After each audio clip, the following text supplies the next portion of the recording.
Hey, you thought it was gonna come from there, didn't you? Funny show. But anyways, let's hit this button and get the screen. Pretty cool, right? But now we're just gonna focus on Adolf in World War II. Hitler was born in Austria on April 20, 1887. His childhood wasn't that great, which shaped most of his personality and hate for Jews. He was in World War One, and after the war, he worked for the government, but he later left the government because of the German Workers' Party, which he later turned into the National Socialist German Workers' Party, also known as the Nazis. He was a great public speaker and held rallies to convince Germany to be part of the Nazis. And later on, he ran a campaign to become the president, which he failed.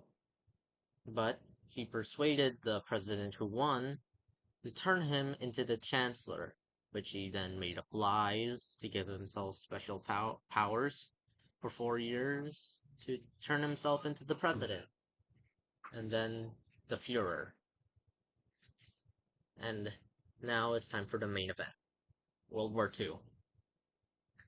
After Adolf became the Fuhrer, he started by first asking for lands around him, giving the whole, oh, I'm a nice guy act.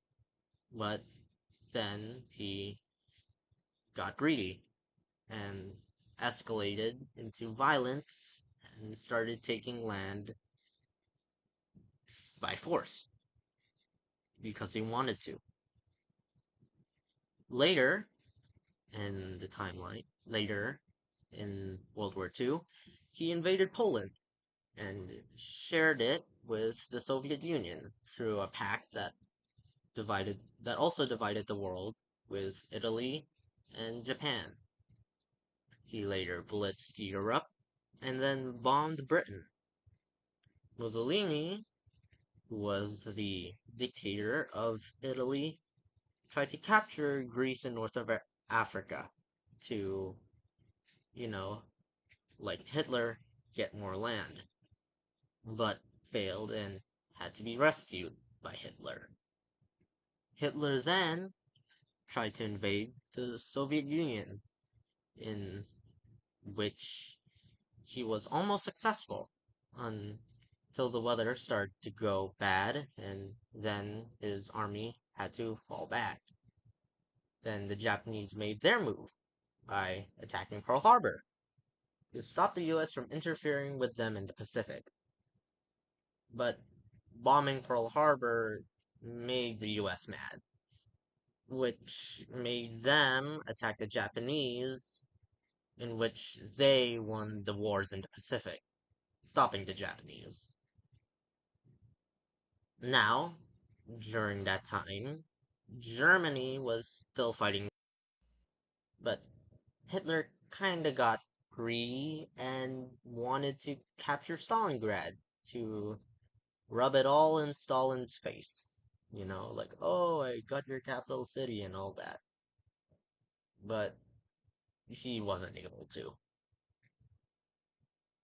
Now, after the battle for Stalingrad, the next event on the timeline was D-Day, which was the invasion of Normandy.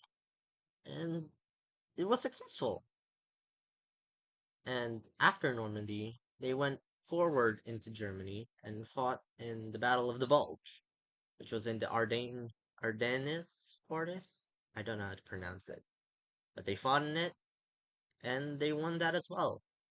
And then the Allies pushed forward into Germany, which Hitler got scared at and hid in a bunker.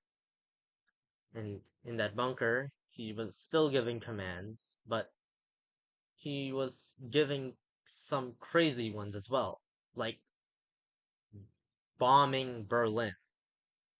The whole scorched earth plan, if I can't have it, no one can type stuff.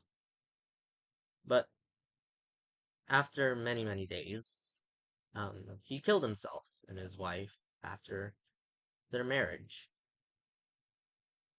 Now, even after the fall of the Nazis, Japan still fought hard against the Allies, but they were stopped because of the US's secret weapon from the Manhattan Project, the atomic bomb. That's the end of today's lesson. Goodbye.